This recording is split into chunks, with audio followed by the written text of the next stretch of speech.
It's the Opperman Report.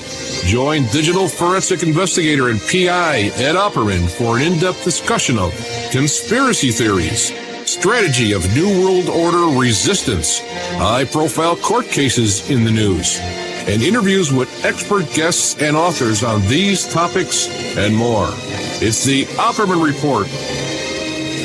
And now, here is investigator Ed Opperman. Okay, welcome to the Opperman Report. I'm your host, private investigator Ed Opperman. You can find me at Opperman Investigations and Digital Forensic Consulting through my website, emailrevealer.com, or you can just email me directly at oppermaninvestigations@gmail.com. Now, our guest today is a fascinating topic. Our guest today is Yulia Lilith Rose, and she's written the book, The Way to Infinite Health, and her website is healthtoinfinity.com. I met her years and years and years ago, and she was doing this thing. She was telling me she's raw vegan mostly and that kind of stuff, but she was doing this thing called breatharian, where they want to just breathe, and pretty much eliminate all was the ultimate goal, I believe. And it just fascinated me so much. I was dying to get her on the show. It's been about 10 years since we've talked, and she looks just as young as she did back then. So whatever she's doing, I got to tell you, it seems to be working. So Yulia Lilith Rose, are you there? Yes, I am here. Hi. How are you?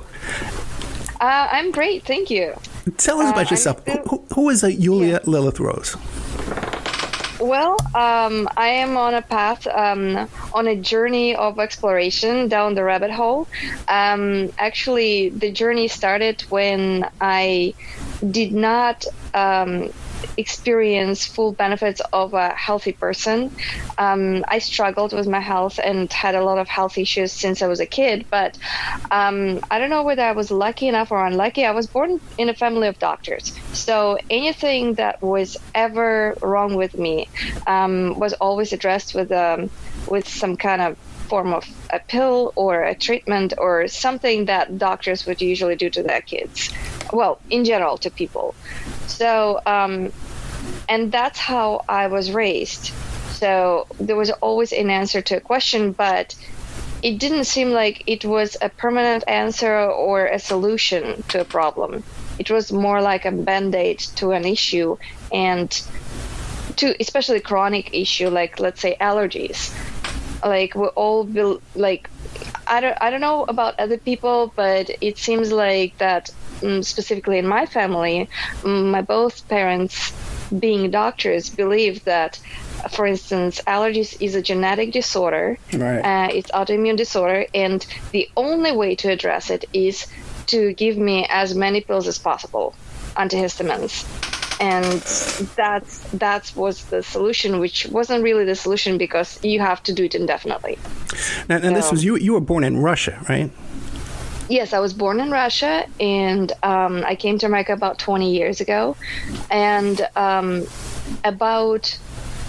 in 2010, I actually got introduced to the idea that if you detox your body enough and if you change your lifestyle and your diet, there is a possibility of healing anything you want on your body. Moreover, during that time of discovery, I found out that there are people that reap great health benefits by transitioning into that lifestyle as breatharianism, where they learn to live without food and without water, but at the same time they become superhumans, basically. So I can say this because I've known you a long time, although we haven't spoken lately.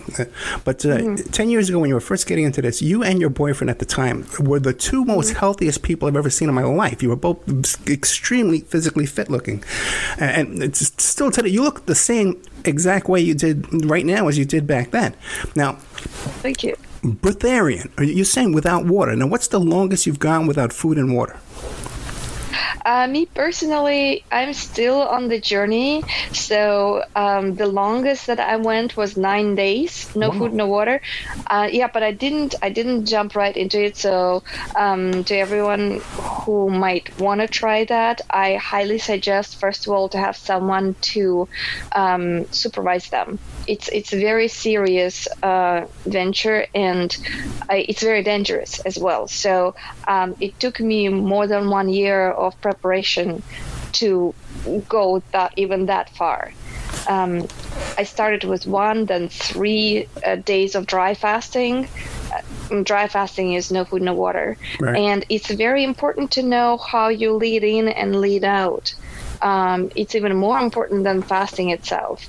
In general, people do it for health benefits or to heal some kind of chronic illness or something like that. But if you train and condition your body long enough and reduce the amount of consumption of food on daily basis, or start skipping, leaving some days open where you don't eat or drink, but it's not really fasting at that point. It's more like a lifestyle, and slowly you kind of fall into that lifestyle, you transition into it. I totally agree. And around 1989, when I first became like a born-again Christian, I used to go on these 30-day long water fasts. I never did a dry fast, but 30-day water fast. And just like you said, it's more important how you end the fast. When you end this fast, you should have like soups and, mashed potatoes, like soft food. You don't want to go start eating steaks and ribs and things, because it'll tear your stomach apart.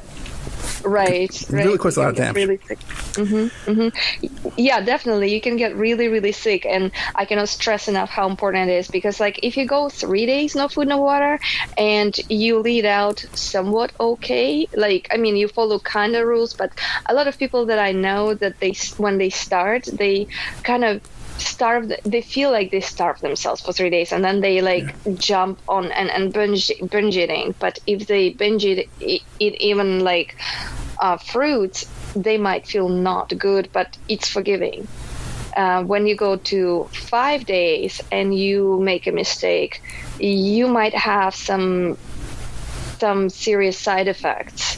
Even slightest little mistake, because the lead out should be twice longer than the fast itself. So if you're fasting 5 days, you should follow some strict rules for 10 days following after the fast, when you come out of it, before you get back to your regular diet. If you go 7 days, that's where you're in real trouble. If you make one mistake, you literally die.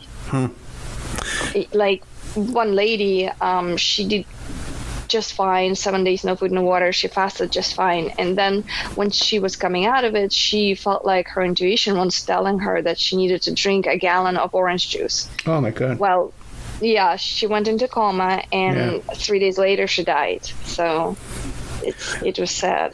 Yeah. If you go 10, 15 days, just water, or even when we've done the Daniel fast, which is just fruit, nuts, beans, legumes, and vegetables, and a little bit of sugar, little tiny bit of sugar, even a date. You eat a date, the sugar in a date, it goes right to your head, man. You really feel it. So you start drinking a gallon of orange juice, you're looking for big trouble.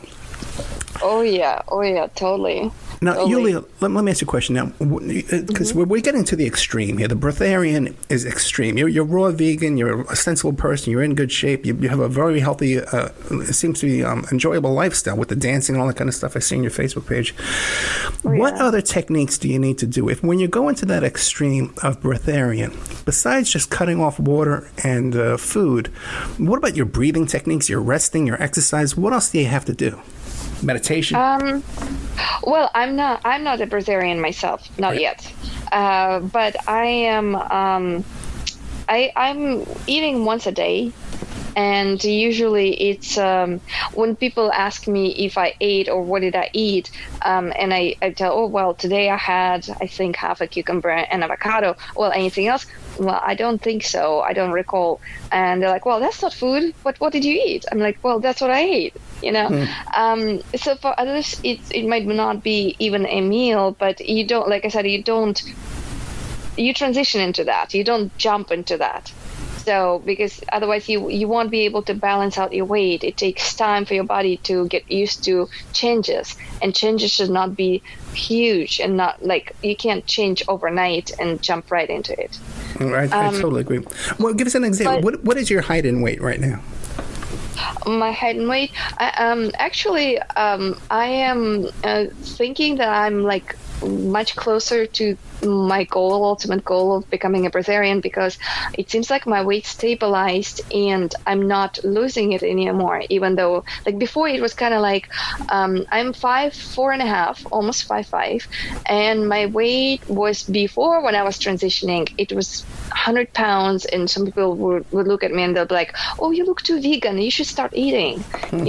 Now with all the training that I do in dancing and acrobatic tricks and all that stuff, I guess I gained more muscle, maybe.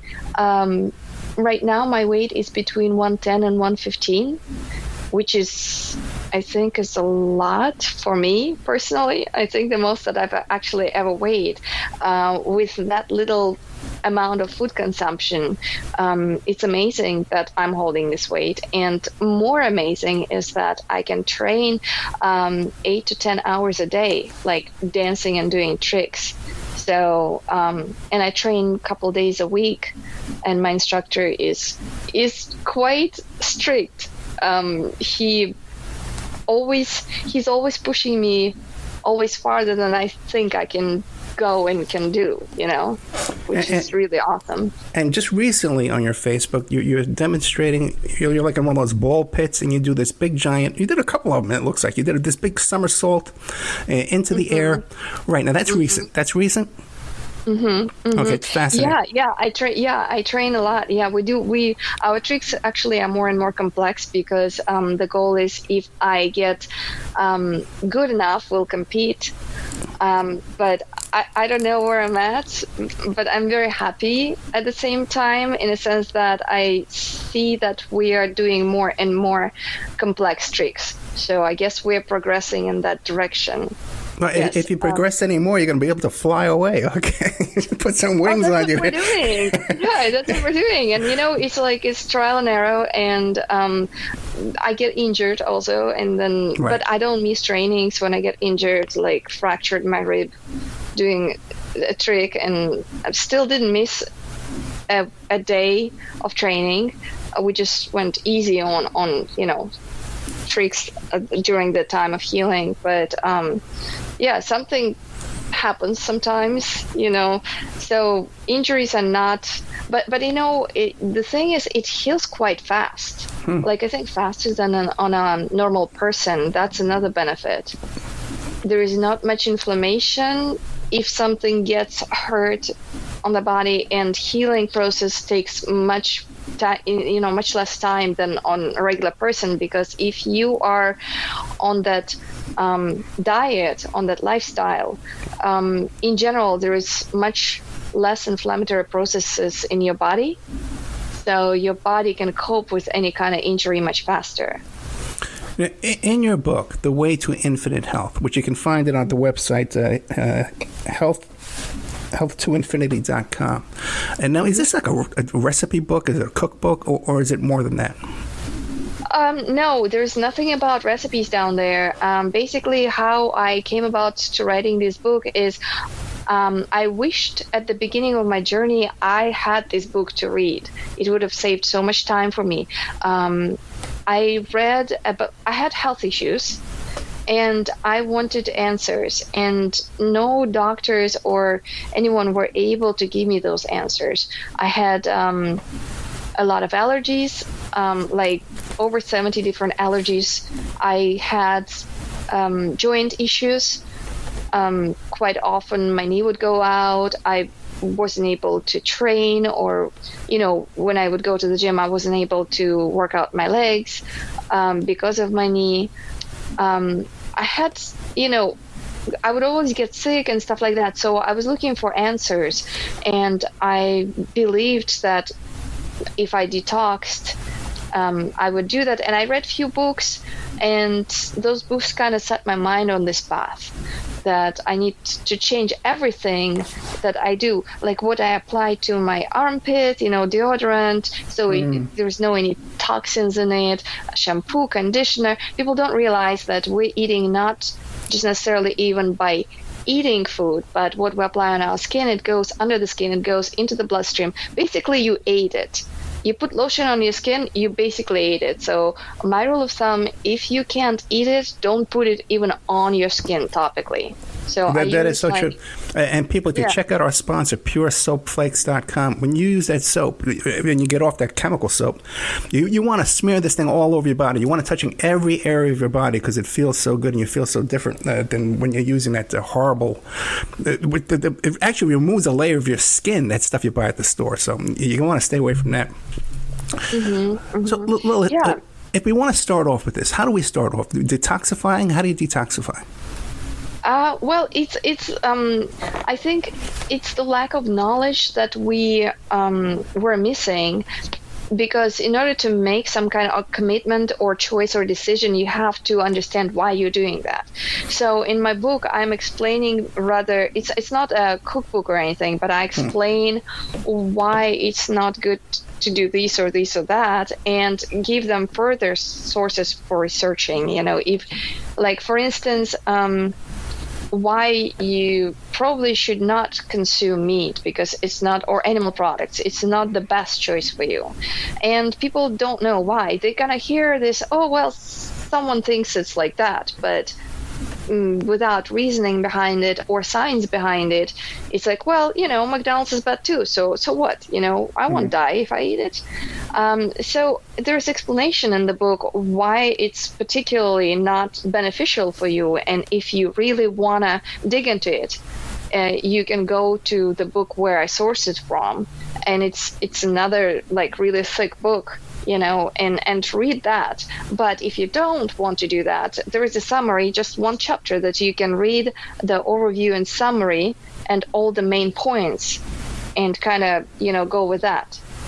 So, and there's a lot of questioning in my book, is why we should need this and this and that. And also at the same time, I suggest to switching to plant-based diet and side benefits of that, like replacing, for instance, you can replace meat with broccoli, which is also very high in protein. As a matter of fact, 100 grams of broccoli would have more protein than a piece of steak that you will eat.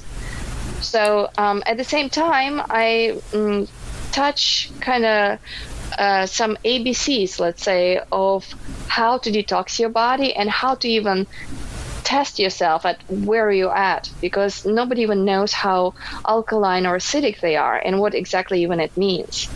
Nobody heard about pH strips, for instance, where you can test, like just testing your saliva in the morning, first thing in the morning you get up, where you're at with your health. Because if you're too acidic, if your pH is between 5 and 6, which majority of people are at that level, that's where you're prone to all inflammatory issues and brewing some kind of diseases and cancer and all sorts of things. They love acidic environment and parasites as well.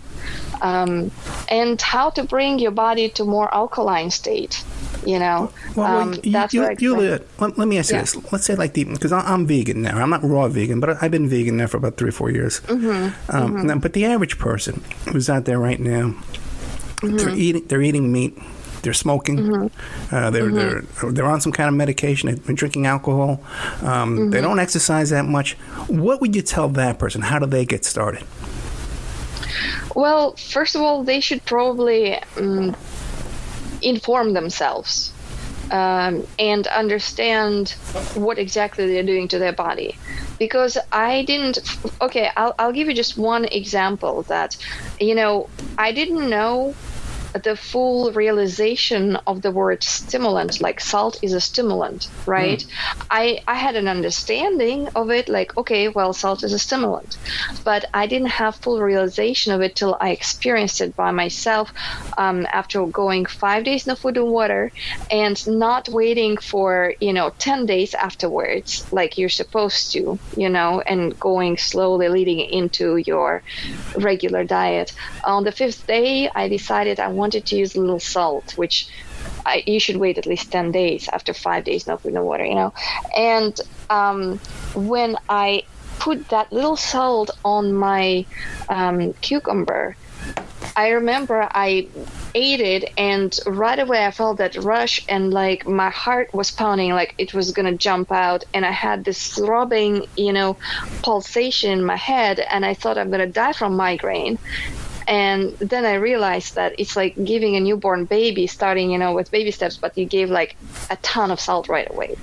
So that's the extreme of each word, of realization of each word, what each word means. So if I tell them, oh, you shouldn't smoke, it's bad for you, it's not good enough, but they should kind of experience it on themselves if they stay away from it for a little bit and try again. Because in reality, at the beginning, it calms you down when you start smoking, but actually later on, it's a habit, but it doesn't calm you anymore. But you think it does. It's kind of more like self-fulfilling prophecy, that you believe into something and you fall into that pattern. But it's been proven it doesn't really calm you. It's just a habit. It feels in your hands. It's just give you something to do. But on a chemical level, it doesn't really do what you think it would be doing for you. And also, they put MSG in tobacco nowadays. So I don't know if people are aware. So if they smoke, at least they should be buying organic tobacco and rolling it by themselves. There's even arsenic in there, and there's all kind of accelerants too to make it burn at a certain speed, so that you only get a certain amount of nicotine, and then you have to light up another one. They got that down to a science, okay? They got it down to a science. If you bought organic nicotine and you roll it yourself and you're smoking it, it'll go out. If you're not puffing on it, it goes out. Whereas a cigarette, you can light it up like a fuse and put a firecracker on it, and it'll burn all the way down without anybody sucking at it. Now, what about yourself? Do you use any alcohol, wine, or marijuana? No, I have not had alcohol in almost more than 10 years. Since 2010, I went raw vegan, and I never looked back, so I have not had alcohol ever since then. However, I do have kombucha occasionally. I don't know if you consider it as an alcohol or not, but they say it's good for your gut flora. A lot of raw vegans and activists, they say, oh, you shouldn't be drinking that because it's still considered, fermentation creates a certain amount of alcohol in it, even if it's like minute, and even if children can drink it, it's still not good for you. So those studies show that even if it's black tea, during fermentation, 90% of caffeine gets destroyed. So, I don't know. It's very controversial. I still drink kombucha. I enjoy it. I don't drink a lot of it, not on a daily basis, but that's the hardest, so to speak, liquor nowadays for me. Okay, and what about coffee and teas? Well, herbal teas, yes. Regular teas, a lot of people are saying that, just like red wine, green tea is great for you, is great antioxidant, and yada yada. There is many different levels of health in our perception, and it's like stepping stones, and it depends where you are at that point. It might be either good for you or not good for you. So I can't be like, I'm not I don't have a specific set of rules or point of like, okay, this is bad or this is good. Anything can be good or bad. Well, obviously not processed foods and chemically laced like in McDonald's or something like that. But in general, a person who decides to go raw vegan and starts and jumps into it and doesn't know the pyramid of healthy eating in that lifestyle would probably do more harm to themselves than good. Because I meet so many people who are like walking around with a bag of nuts, or actually it's legumes. It's not even nuts. Cashews are legumes. It's not even nuts. And they're like, oh, I'm raw vegan, so I'm gonna eat all day only these nuts, and that's it. And they do harm to their bodies. That it's much healthier to eat a piece of steak and a green salad, and that's it. It would be healthier than eating a bag of legumes a day.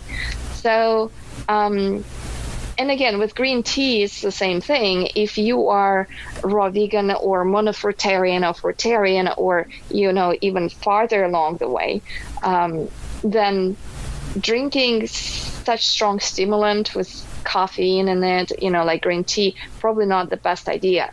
and it will affect you much. When you're a light eater, if you drink some alcohol, it will hit you harder. But if you have a heavy meal, you drink the same amount of alcohol, you can hold it, right? So it's the same thing with caffeine.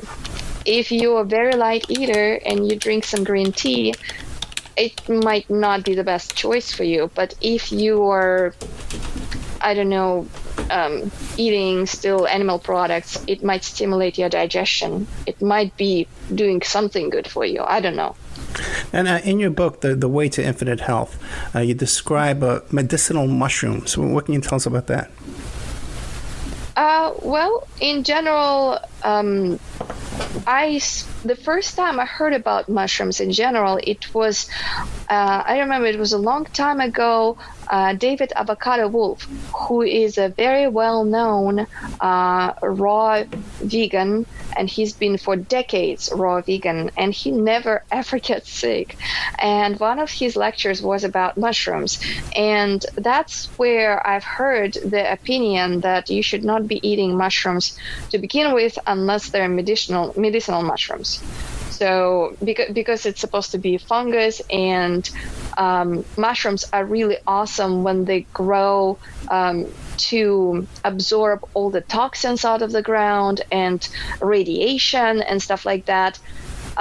There's also, though, lately I hear the opinion that some raw vegans that eat mushrooms, they justify it by saying that, it's very high in vitamin D3, and for raw vegans it's very important. So if you buy mushrooms, that are grown in clean facility, it's good for you for vitamin D3.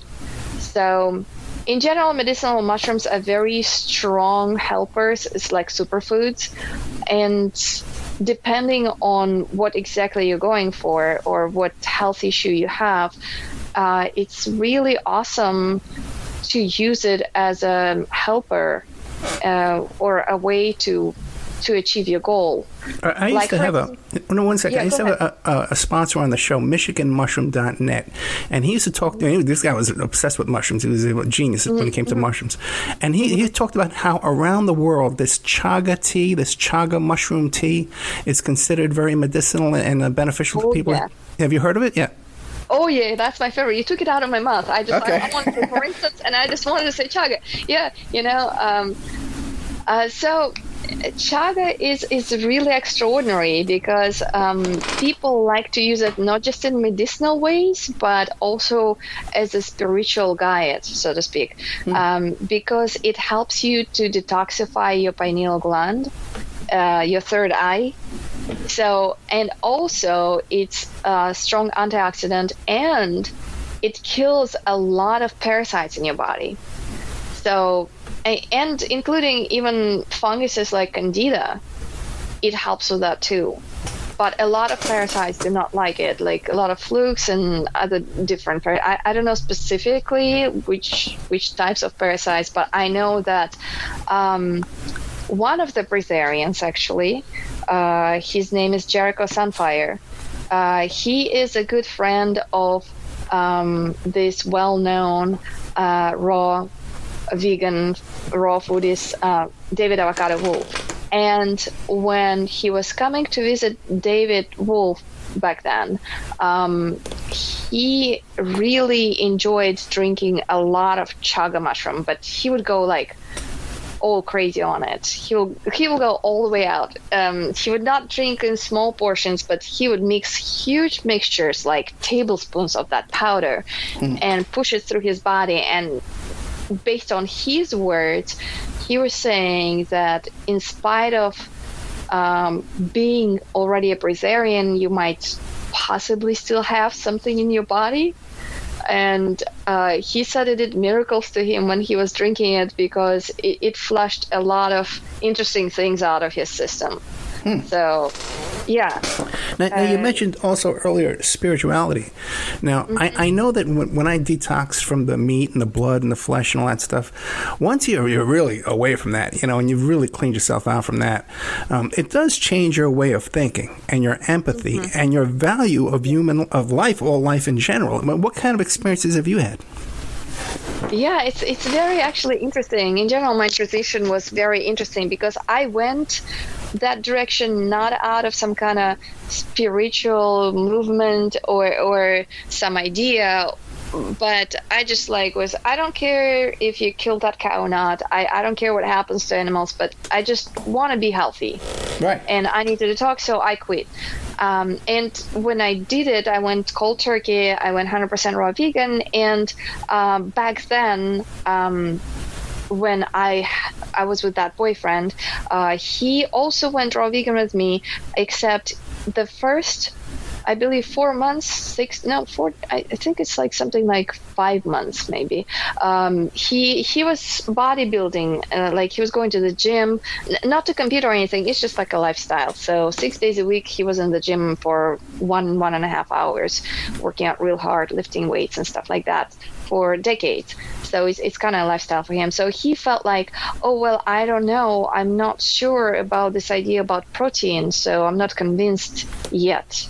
So I will keep a little bit salmon, in my diet. So he went 100% raw vegan with me, but every evening I was baking for him a little tiny piece of salmon. And the first few months was kind of rough because I couldn't understand, like, why am I torturing myself? That smells so good. That's so awesome. Like, why am I not eating it? And it was difficult not to eat it, but I'm like, okay, I'm sticking with it. I want to see what happens. And on the 4th month, it started to change. I started to become indifferent to it, and kind of into the 5th month, when it went into the 5th month, it felt like the salmon smelled to me like it was rotten. Right. The freshest, and I would buy it and I'd be like, it smells rotten. Does it smell rotten to you? And he's like, no, it smells great. I'm like, okay. So I would try to put a lot of condiments on it to hide that smell for him, but he didn't smell it. And I would bake it and he would eat it, and I would be like, how can you eat rotten food? I don't understand, how can you eat, like, he couldn't smell it. And then on the 6th month, we went cross country, and that's where his system caught up with him, because even though he was eating that small piece of salmon, he was 100% raw vegan otherwise, and his body detoxed enough where when we were going cross country, we went to one restaurant in one state, and I ordered a salad and he had a salad and a piece of salmon, and when they brought it out, he's like, oh, it smells rotten. He's like, oh, the fish is bad. And I'm like, no, it's not bad. You finally caught up. It's like your senses become so refined that you start catching up with that. You can smell the death. You can smell the death in that meat. You can, and if you walk through the supermarket too, and sometimes some people can't even walk by those aisles with all that blood and meat and yuck. Yeah. So, but he didn't believe it. He thought it was bad restaurant. So, but after we went through 3 different states, and in 3 different states they had rotten fish. That's where he's like, okay, I think I see the picture. And that was it for him. So that's when his journey of transitioning became to the point where he became 100% raw vegan. So now, Yulia, I know we were talking off the air, and part of your journey to where you are today also involved that you had some kind of toxic issue from leaking breast implants? Yeah, a long time ago, I got silicone breast implants, and I was convinced that it's absolutely safe and it's healthy, and there is no any problem or any issue with that. But unfortunately, as I researched later, it might not be the case. In my case, one of them ruptured, and my body absorbed about 200 milliliters of silicone, which spread throughout my body, lymph system, and then it goes and spreads throughout your major organs. Your organs shut down, basically.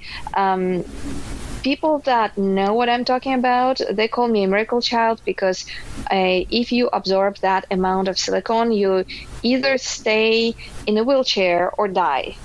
There's no even conversation about dancing or even walking.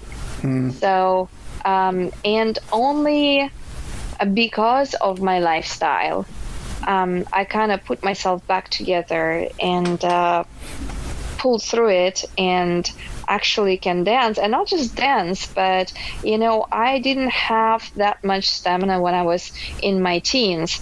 As a matter of fact, we had just this Sunday, like recently, a birthday, my instructor's birthday, and all the students came in to celebrate, and we had the whole night of dancing.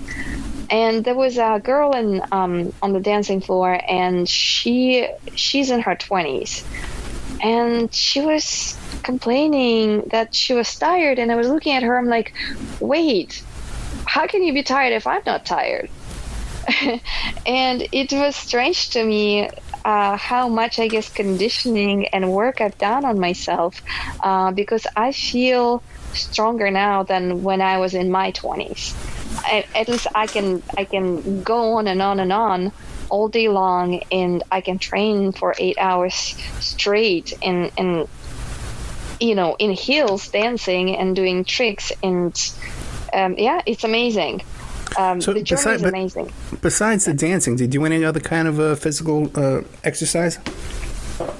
Well, during COVID, all the gyms got closed, so. Right.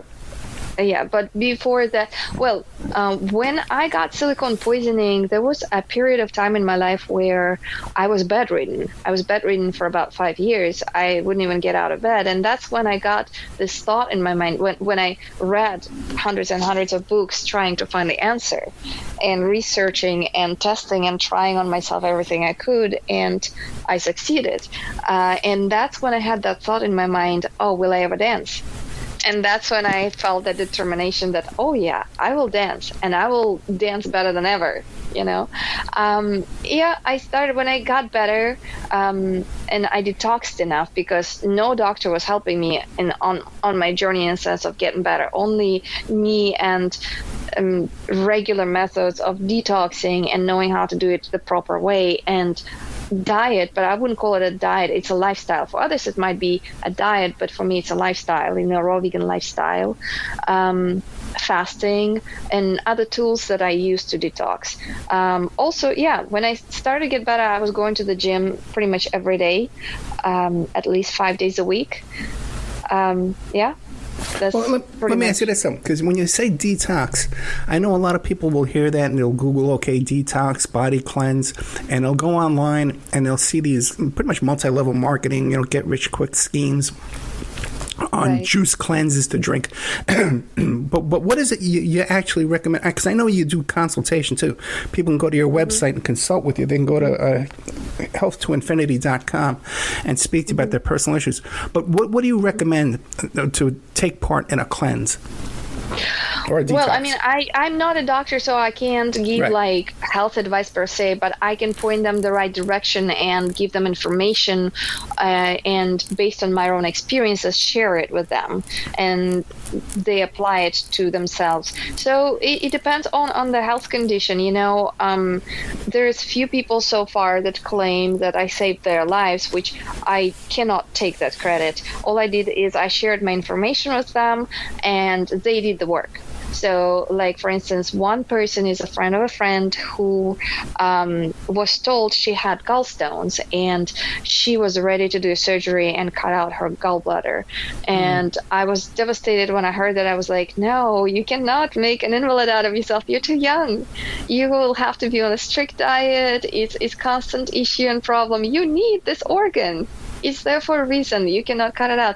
So it took me a long time to talk her actually into trying to fix it. It's actually a very simple way to fix it too, and it's painless, but it will take more than 1 month, but you will start feeling better within 1 or 2 months. But if it's a question of completely fixing the issue and not cutting out your gallbladder, it's worth it. So I walked her through that, and I gave her source where there's a chapter in my book about that. Also, there is a doctor, PhD, and he's Ayurvedic doctor. And he wrote an amazing book on that subject. and I got his actually formula on how to detox and pull out gallstones out of your gallbladder and out of your liver without, it's a very simple process. It's not painful, and it's easy to do. Anyone can do it, but people are not aware of that. So she kind of follows through with my advice, and I insisted her not just reading my book, but specifically reading that book to address her issue, because it's very detailed explanation in that book about why and how and what. And she actually followed through with that, and a year later she still has her gallbladder and she doesn't have issues. So what is your opinion on like supplements, vitamins? It could be a great tool. It could be a useful tool.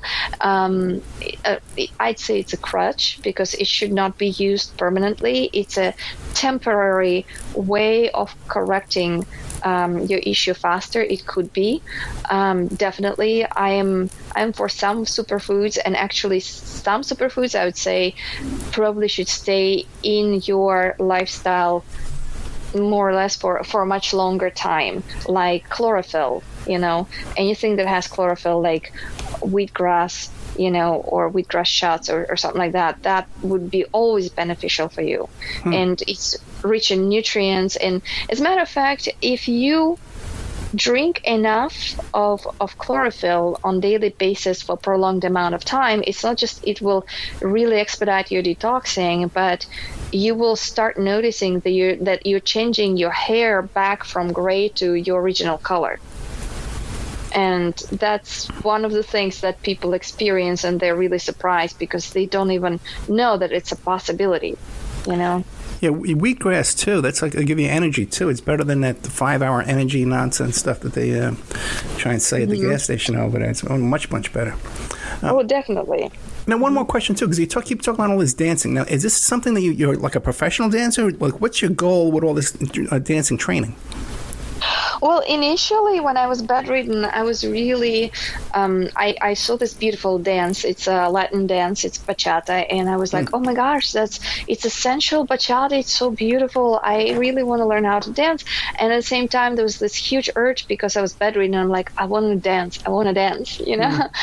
And that's how it started. And I remember I was not that well yet, but that kept me going, because you do need physical activity and exercise. And I remember that the first classes that I was taking 6 years ago, I would go to class, 40-minute class, and it was simple class, but for me it was a challenge, and I would come home and collapse and lay in bed again, and it was a struggle. But now it's I would say more it's a lifestyle. I don't know how I can be without it. And also it's a very amazing social tool, an aspect where you interact with people, because Latin dancing, like salsa or bachata, it's a partner dance. So if you go to specific places where you dance with other professional dancers or instructors, strong dancers, it's great exercise. At the same time, it's great interaction, and you're in contact with another person, but not in some strange or perverted way, at the same time. But you are in close proximity with that person at the same time. So you get, how they say, some psychologists say that you need 10 hugs a day to be well balanced and feel great. Yeah, I've heard that.